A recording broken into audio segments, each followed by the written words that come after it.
And rolling. All right, ladies and gentlemen, welcome to Daily Power Parsha, Friday, December 10th, 12/10/21. 12/10/21. Is that like a thing that goes backwards and forwards? Who knows? By the way, save the date, December 25th, Chinese dinner and a movie. It's going to be a party Saturday night. If you're in town, definitely join us for that. Frisco Kid, you said, right? Frisco Yid. Oh, Frisco. No, kidding. Frisco Kid.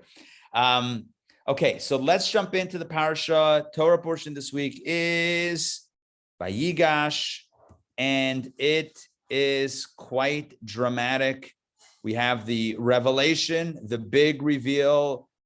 It's Yosef this whole time. It's not just the viceroy. It's their brother. That was the huge info that dropped, the huge intel that he drops on them.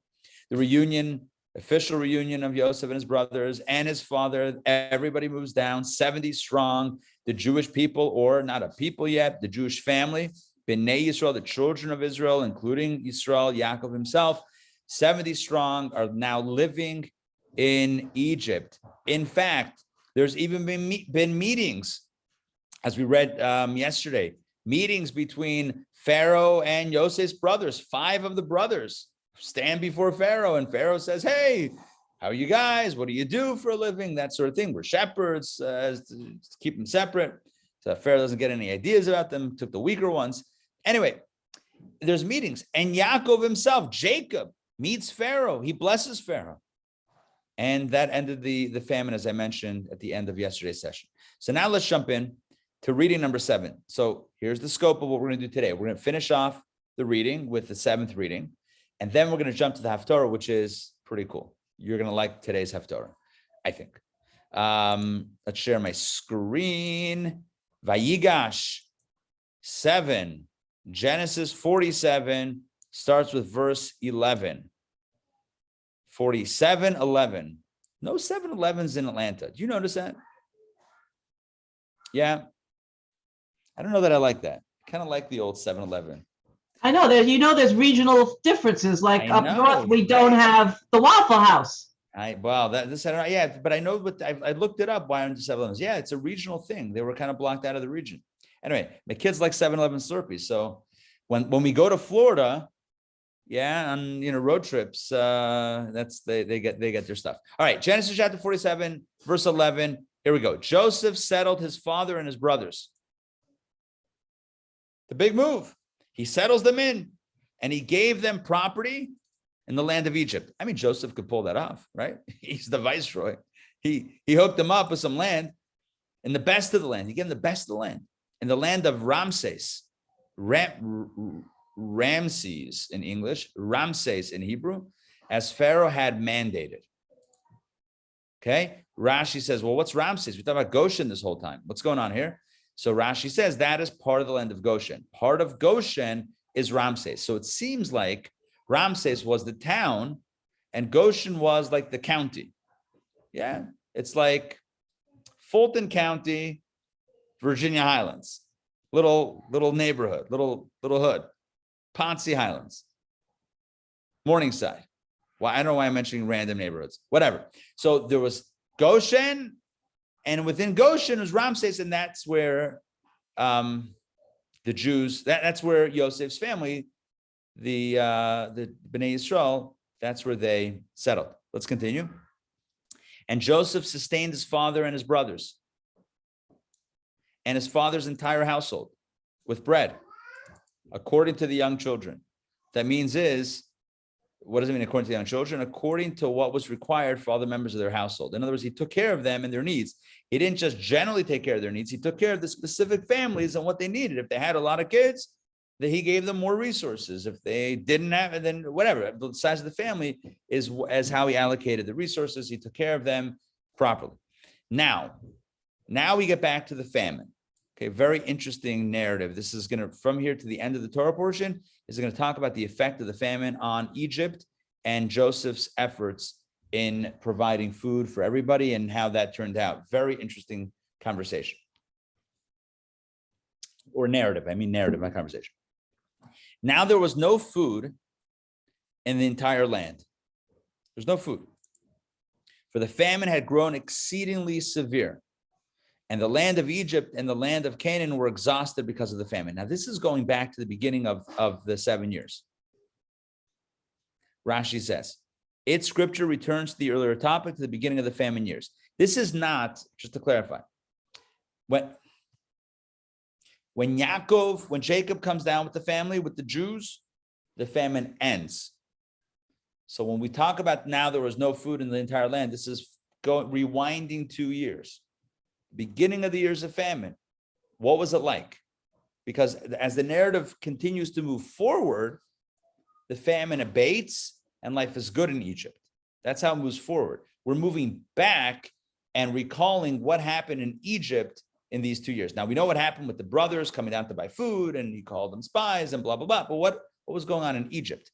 So that's just to clarify. That's how the Torah's narrative flips. And this is not a problem, as the Talmud says many times.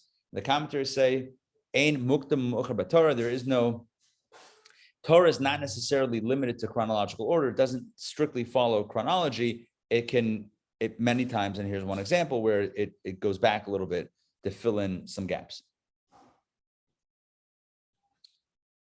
This expression is powerful. The land of Egypt and the land of Canaan were exhausted because of the famine on every level. Hungry and psychologically and emotionally, everything, spiritually, just exhausted because of this famine, not having food. And Joseph collected all the money that was found in the land of Egypt and the land of Canaan with the grain that they were buying. So there was no food except for what he had stored up. Because remember, they also tried to store up the food, but it rotted. Remember we had that before? With the food that the people tried to store, it rotted. So the only food that was left was that which was collected and preserved by Joseph. And then he charged them for it. So now the government, Joseph, is collecting all the money for the grain that they were buying. And Joseph brought the money into Pharaoh's house. What's interesting here is this kind of foreshadows the Exodus. What happened at the time of the Exodus? The Jews took the wealth of Egypt with them. But what we see here now is that how is the wealth of Egypt built? A lot of it was built off of Joseph. Are you with me? In other words, it was kind of Jewish earned money, and it ended up with the Jewish people. Does that make sense what I'm saying? Are you with me on this? Yes, sort of? Okay. I'm going to assume the answer is yes. Let's go 15. Now the money. But it says that Joseph collected the money from others, no? Correct. He collected it from all the people who were buying the food, the Egyptians and the Canaanites. What I'm saying is that Egypt, the Egyptian coffers, got built on Joseph's ingenuity and his planning and his kind of like the first Jewish banker. Yeah. Finance executive. But then the Exodus, when the Jews emptied out Egypt of its wealth, this is the money. A lot of it was the money that Joseph had brought in anyway. So it was family money on some level. Now he brought it in for Pharaoh and for Egypt, but it's just that commentaries point out that it does come full circle a little bit with the okay, I get it. Thank you. Verse 15, no problem. Now the money was depleted from the land of Egypt and from the land of Canaan. In other words, the people ran out of money, but they still needed food, right? So they were buying food until they ran out of money. And all the Egyptians came to Joseph saying, "Give us food. Why should we die in your presence since the money has been used up? There's no more money and we need food." And Joseph said, "Okay, you have no money, no cash. Give me your livestock and I will give you food in return for your livestock. Give me animals, pay for your food with animals if the money has been used up." So they brought their livestock to Joseph, and Joseph gave them food in return for the horses and for the livestock and flocks and in cattle and in donkeys. And he provided them with food in return for their livestock in that year. So originally he charged money. They ran out of money. He then charged livestock. I mean, he was going to move on to Bitcoin if Bitcoin was accepted back then, if it existed. But I mean, there was no Bitcoin, so there was livestock. That year ended. That was year one of the famine. And they came to him in the second year, right? We know this is already a flashback because the Torah said that Joseph spoke to the brothers about being the second year. Now we're talking about the second year is coming up. So clearly there's been a flashback here. So they came to him in year 2 of the famine, and they said to him, "We will not hide from my Lord, for insofar as the money and the property and animals have been forfeited to my Lord, nothing remains before my Lord except our bodies and our farmland." So they told him basically, we ran out of money And now we have no livestock either to purchase the food, and we're still hungry and we still need food, and there's nothing's growing, and you have all the food. So what do? All that we have left is our bodies, ourselves, and our land, the actual farmland, which is desolate. Why should we die before your eyes, both we and our farmland? Buy us and our farmland for food. In other words, they said, we'll sell ourselves as slaves to the government, our bodies and our farms, so that we and our farmland will be slaves to Pharaoh, and give us seed so that we live and not die, and the soil will not lie fallow. I guess there was magical seed that would work even in this time of famine. Let's see Rashi on that.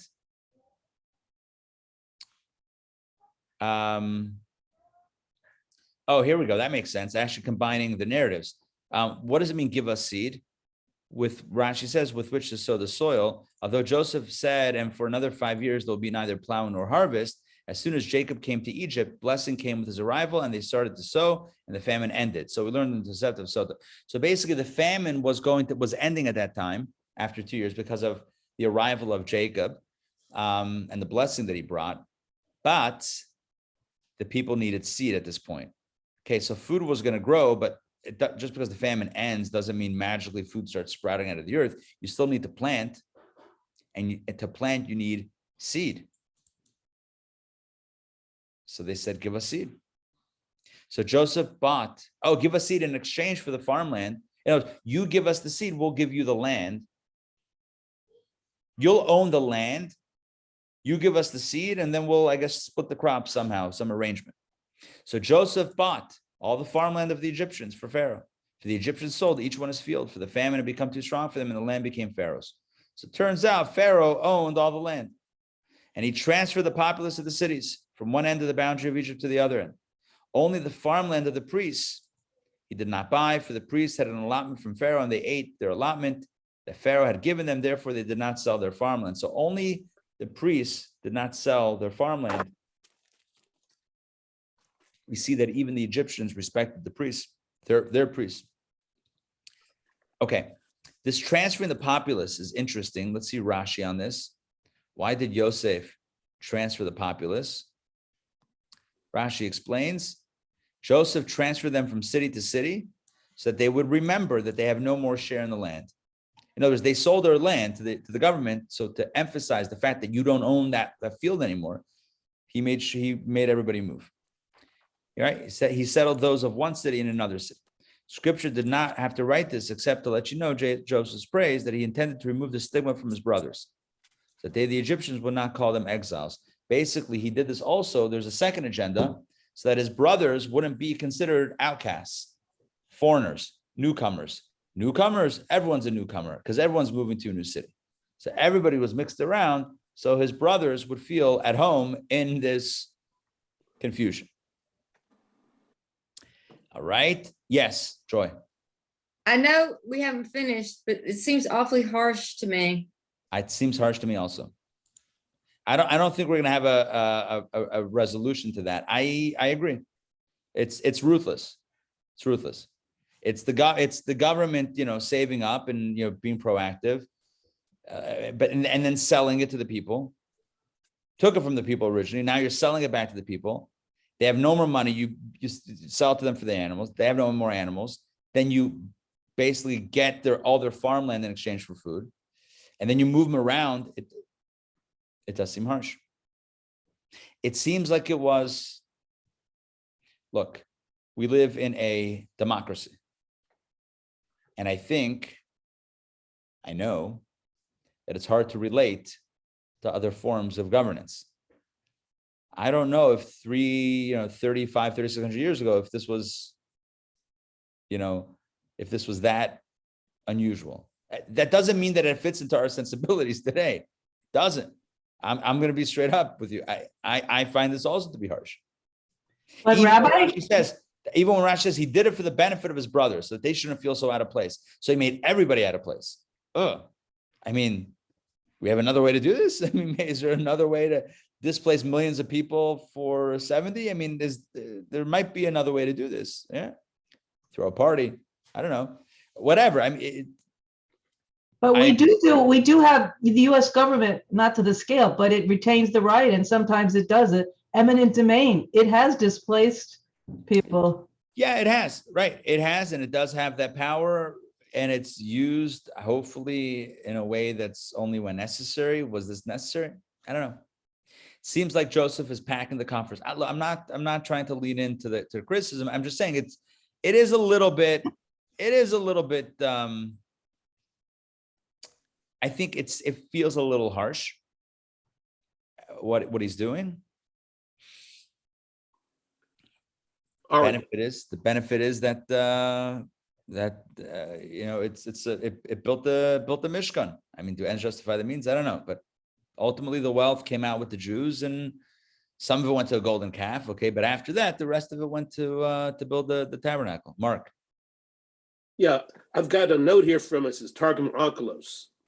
It says the verse does not mean as for the nation, he transferred it to cities. In other words, he moves the rural population to cities. So that's what it's saying. He moved only the rural population. So those that own the farmlands, he moved them into the cities so that they wouldn't have the farms anymore. Okay. All right. I mean, it's still a government take over the farms. I mean, look, I don't know that we're going to get, sure, that's what I said. We're not going to get an answer. I don't think we're going to get to an answer. I'm accepting the fact that this may never feel 100%, to my sensibilities today, but I also know that I wasn't there then, and there's, I'm sure, more pieces to the story that I don't know. So we continue, even with a little bit of curiosity here, like, how is that? Anyway, but we're on the same page. Let's continue. We did verse 21. We did verse 22. He respected the priest, so he didn't touch the priest. Okay, verse 23. By the way, this respecting of the priests continued in the times of a later Pharaoh, the one who dealt with Moses. Remember when Moses and Aaron were going in and out and speaking to Pharaoh?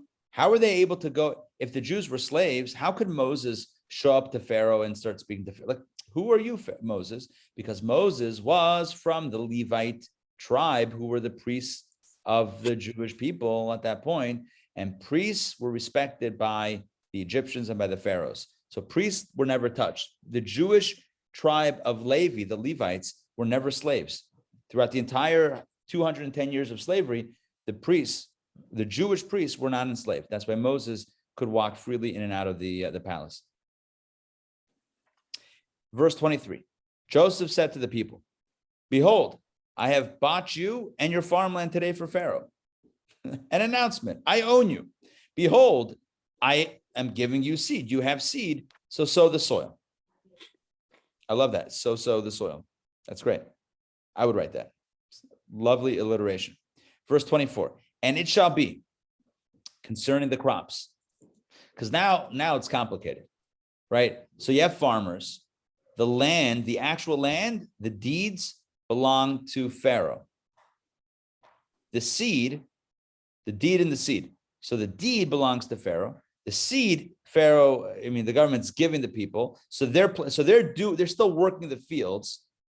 So now when crops grow, who owns the crops? Like, what's going on? Who owns the crops? So the Torah says, you shall give a fifth to Pharaoh. Everything that grows, you shall give a fifth to Pharaoh, and the remaining 4 parts shall be yours. 20% goes to Pharaoh, 80% you keep. So Pharaoh owns the land. You own the crops, 80% of the crops. For seed, for your fields, for your food, for those in your houses, and for your young children to eat, 80% is yours for you, 20% is for Pharaoh, and the land is Pharaoh's. They replied, listen to this. Wow, you have saved our lives. I guess they liked the deal. See, Joy, it couldn't be so bad. They liked it. All right.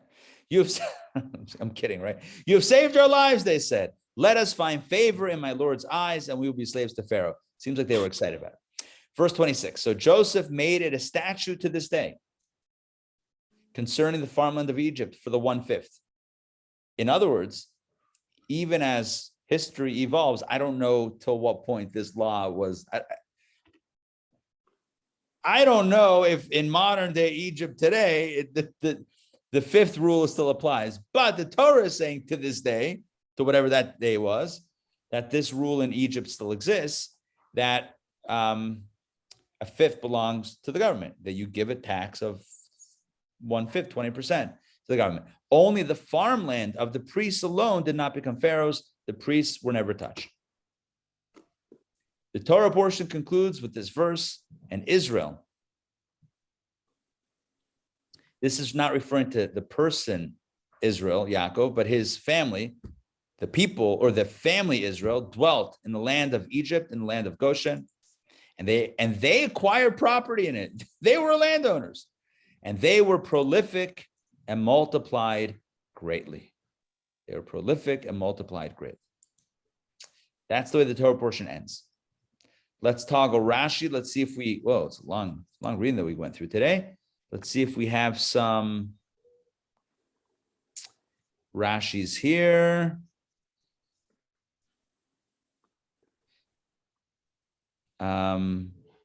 What did they mean when they said we will be slaves to Pharaoh? They were like willingly offering this. They were offering to pay him this tribute every year as a statute that will not be repealed. Basically the 20%. So Egypt owns the land.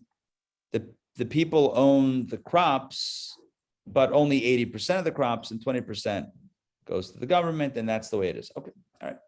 So that's the end of the Torah portion. Let's summarize what we did today. We learned about the settling of the Jews, of the Jewish family, the family of Yaakov, in the land of Goshen, specifically in the area called Ramses,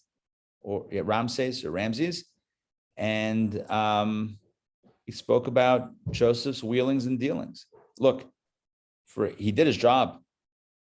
If this was a for-profit company, he did well. He would make the board and the investors very happy. He did his job. And as I said, he got Egypt to have a lot of wealth, a lot of international wealth, because people from other countries came in to buy food. So he collected a lot of international wealth, and I guess this is going to be my go-to theme for today. I mentioned it before, but I'll just kind of wrap it up with this as well. When the Jews leave Egypt, centuries later, after the whole slavery thing, so slavery hasn't started. So slavery is going to start, and then it's going to end. When it ends and the Jews leave, God says, God tells Moses, tell the people, clean out, take the gold, silver, clean everything out. It was acquired. A lot of it came through Joseph. A lot of it came from other countries, and it represents this idea of taking the wealth and elevating it ultimately for the Mishkan, for a higher purpose, to serve God. Anyway, that's one perspective on it, and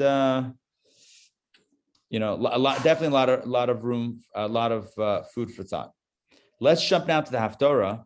Rabbi, I don't know if it has any significance or connection, but our history as it unfolded, as you know, at the Holocaust, Israel, all sorts of Jewish property was.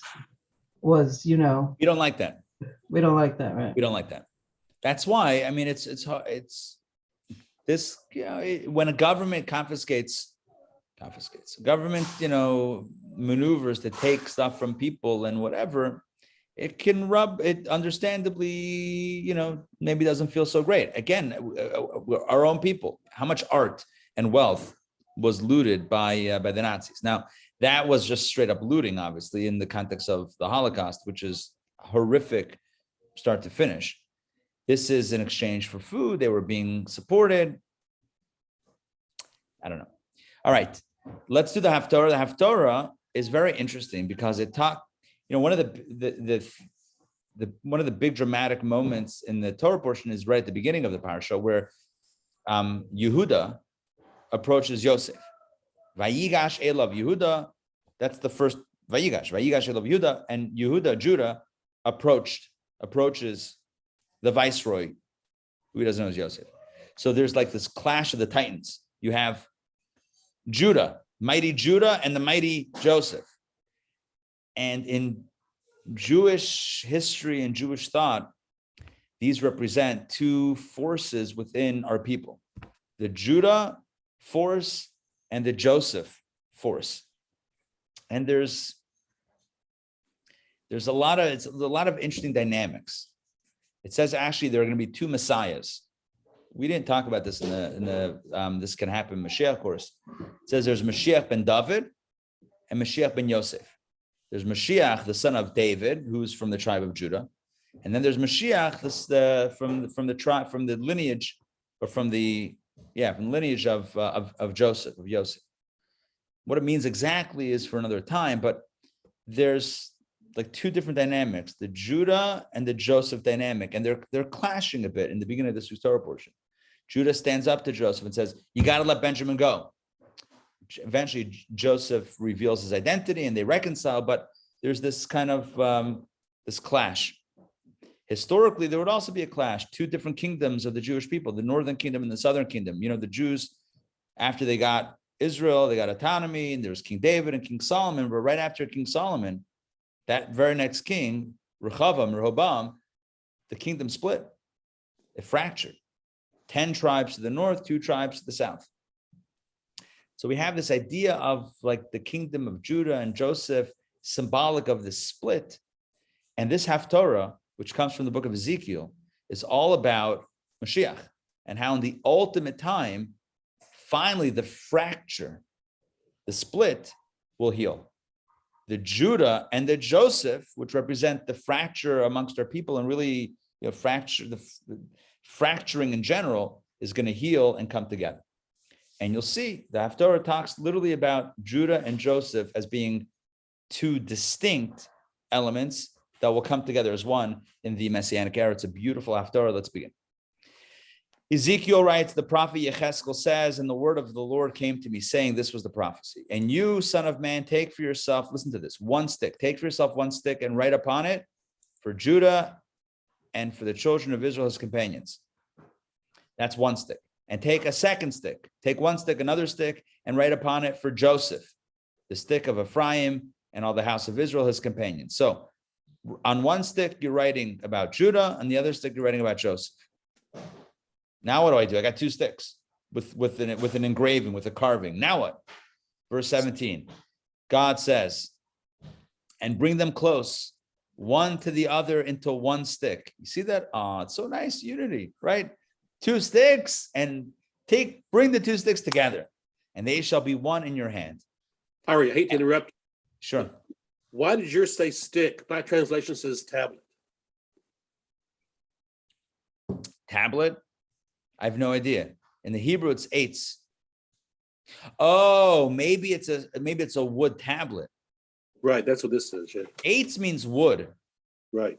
So is it a stick, like a round cylindrical long thing like we call a stick, or is it a wooden tablet? Probably doesn't make a difference. Zalzain a tablet, it could be a tablet, sure. I don't know if it means stick literally or like a piece of wood. Either way, to write on one stick this, write another stick that, one Judah, one Joseph, and bring them together, be one in your hand. And when the children of your people say to you, saying, will you not tell us what these are to you? Right? People are going to wonder why you have 2 sticks and what you're doing with the sticks. Hey, Ezekiel, what's with the sticks, bro? Say to them, perfect. It's a conversation starter. It's a conversation piece. Say to them, so says the Lord God, behold, I will take, when Mashiach comes, in the Messianic era, I will take the stick of Joseph, which is in the hand of Ephraim and the tribes of Israel's companions, and I will place them with him with the stick of Judah, and I will make them into one stick, and they shall become one in my hand. Whereas right now, the kingdom of the Jewish people are fractured into 2 kingdoms, the northern kingdom and the southern kingdom, the Ephraim kingdom, the Joseph kingdom on one side, and the Judah was the southern kingdom and the Joseph was the northern kingdom. The Judah kingdom and the Joseph, there's 10 tribes in the north, so there's more than Joseph, but it's a general catch-all phrase. So whereas now there's 2 kingdoms, I want you to take 2 sticks that represent the splinter, all puns intended. Aha, you see what I did there? And bring them together. And when people ask, what are you doing? This is what the future holds, unity. And the sticks upon which you shall write shall be in your hand before their eyes. And say to them, so says the Lord God, behold, I will take the children of Israel from among the nations where they have gone. Again, this is a future redemption. After the exiles, after the diaspora, the spreading out of Jews and other nations, 4 nations. God says, I will take them from among the nations where they have gone, and I will gather them from every side, and I will bring them to their land.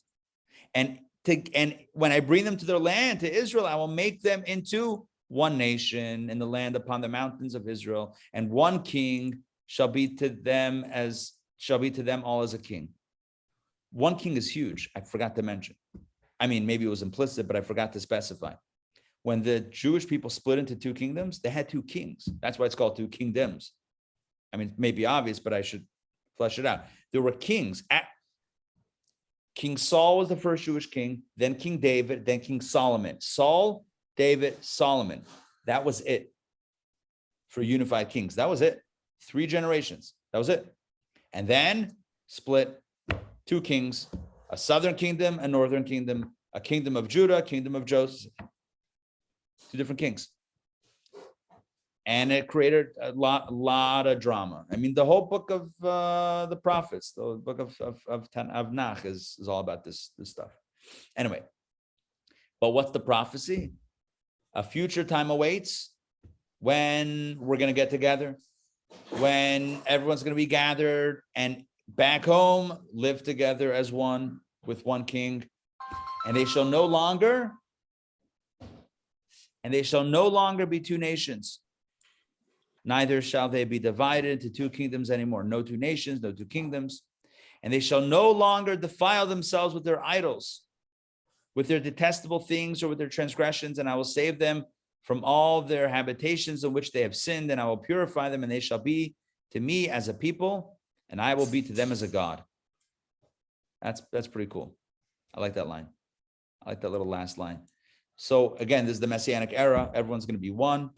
No more idols, no more chasing things that are false. Everyone's going to be on the same page, together with each other and together with me. They're going to be my people. They're going to want me, and I'm going to want them. Kumbaya. And my servant David, Avdi David, Melech Aleim, and my servant David, who, by the way, is from Judah. So although everyone's going to come together, who's going to be the king? You with me on this? The kingdoms will fuse. The kingdoms will reunite. But who will be the king? Who will be Mashiach ultimately? My servant David, not literally David, but descendant of David, shall be king over them, and one shepherd shall be for them all. And they shall walk in my ordinances and observe my statutes and perform them. And they shall dwell on the land that I've given to my servant to Jacob, wherein your forefathers lived. In other words, which land? Israel. And they shall dwell upon it, and they and their children's children forever, and my servant David shall be their prince forever. And I will form a covenant of peace for them. An everlasting covenant shall be with them, and I will establish them, and I will multiply them, and I will place my sanctuary in their midst forever. This is the 3rd temple that will be eternal. That is the message here. And my dwelling shall be over them. And I will be, that means my presence, my dwelling, my divine presence. And I will be to them for God, and they shall be to me as a people. Notice here it reverses the order. Before it says, they shall be my people, and then I'll be their God. And here it says, I'll be their God, and they shall be my people. In other words, either way, somebody has to make the first move. Either we say we're in, and then God says, great, I'm in. Or God says, I'm in, and then we say we're in. You with me? Sometimes everyone's waiting for the other party to start. So the prophet says, the prophecy is really both ways. God says, if you raise your hand, I'll raise my hand. If not, then I'll raise my hand first, and then you raise your hand. Either way, let's get together. And the nations shall know that I am the Lord who sanctifies Israel, when my sanctuary is in the midst forever. It will be obvious to the whole world when the temple rises once again. Okay, that is the after. Yes. I have a question. Where it says, my servant David will be king over them, and there will be a single shepherd for all of them. Does that mean there'll be 2 different people, or is David simply the shepherd and vice versa? Same thing. David is the shepherd. David was a shepherd before he was a king. That was his job. So that's what, and David was chosen because he was a shepherd, kind of like Moses, very similar. Yeah, no, it's the same guy, and it's not actually David. It's obviously a great whatever grandchild of David. So that's the Haftorah in a nutshell. Basically, it's really beautiful. It's a Haftorah of hope and positivity and healing, because we live in a fractured world and our history as a people has been fractured. We had a relatively short period of time where we were not fractured. It's a little bit mind-boggling. The whole Jewish kingdom and Jewish nation only stood in unity for not that long. And the promise is a better time, a time of peace, when we get along with each other. And the message kind of is, we can't really be on the same page with God if we're not on the same page with each other, right? Can't really be unified with God if we're fractured within. It's inconsistent. It's like unity begets unity, and disunity or fracturing begets fracturing. Like, if I can't stand, right, that guy, how close am I with God? Because that's God's child also. So like, I can't stand that guy. All right. But you love God. You don't like his kid. It's an awkward conversation, right? I love you, but your kids. I mean, like, anyway, food for thought. I have another question. Yes.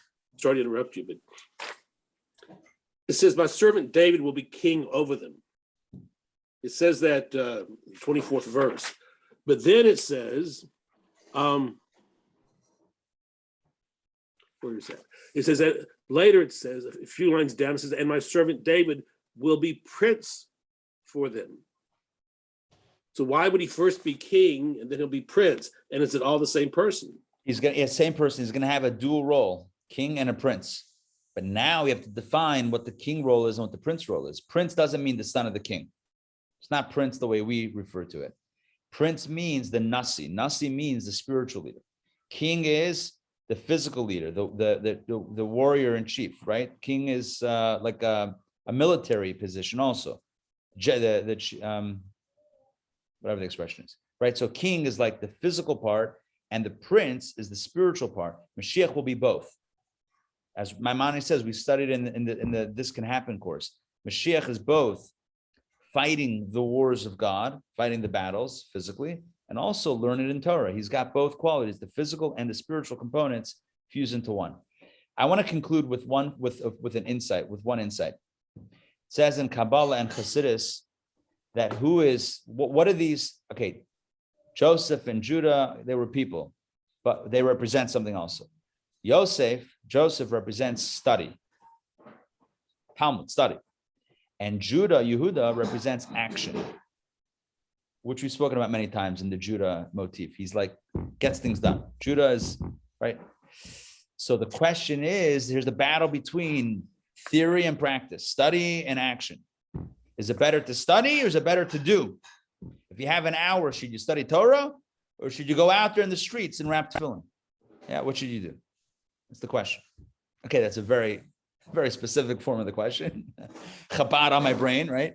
But it's a very specific form of question. But the question is in general, like philosophy or pragmaticism, like even when it comes to morals and ethics, do we look at kind of an absolute abstract perspective on ethics, or do we go like a consequentialist perspective? Like, bottom line, what does this do? How does this affect the world?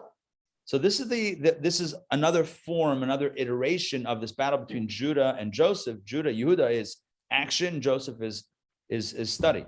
The Talmud asked the question, which is greater, study or action? And the Talmud says study is greater. Why? Get this, because it leads to action. So ultimately, action is king, and that's why the ultimate king will be Judah. So we live in a world where we need Joseph. We need to study. We need to, right? We need, of course, we're studying. We need to study to get inspired. But ultimately, what's the end game? To do. So this Shabbos, let's commit to do. Let's commit to a mitzvah, starting with Shabbat candles, right? Tonight in Atlanta, candle lighting time is, let's do this. 5:11. What is it? 5:11. 5:11. Okay, so before 5:11, light some candles. Light a candle or two and say a blessing. Do a mitzvah. Give tzedakah before Shabbos. It's the custom is before we light candles to give tzedakah. What other mitzvah? If you, do a mitzvah. A mitzvah over the weekend, a weekend mitzvah. Why? In the spirit of Judah, in the spirit of Va'avdi David Melech Aleim, in the spirit of my servant David will be king over them, in the spirit of action being the most important thing. Let's study, but let's then do an action that brings light into this world. Donna. Just to clarify, so you said there was a brief time when we were united. Are those the two temple periods? Beginning of the temple, first temple period. Beginning of the first temple period.